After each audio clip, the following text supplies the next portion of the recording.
Biraz soyup, biraz da pain. Seni düşünmeden onu da bilmiyorum. Biraz soyuq, biraz tək qaldım. Gecələr danışır, mən susuram. Kölgələr uzanır divarlara. Sən getdiyin gündən donub zaman. Ürəyimdə qırıq səslər var. Adını deyir amma sən yoxsan. Səni unutmaq asan olsaydı, bu qədər yazmazdım bir insan. Səssiz qışlılar adını deyir, hər qar deməsi göz yaşımı gizləyir.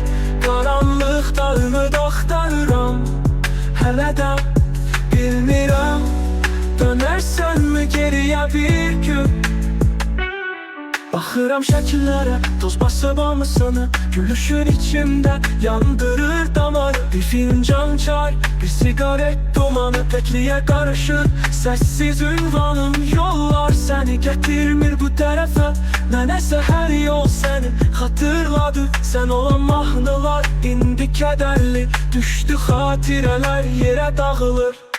Səssiz qışlılar adını deyir, hər qar dənəsi göz yaşımı gizləyir.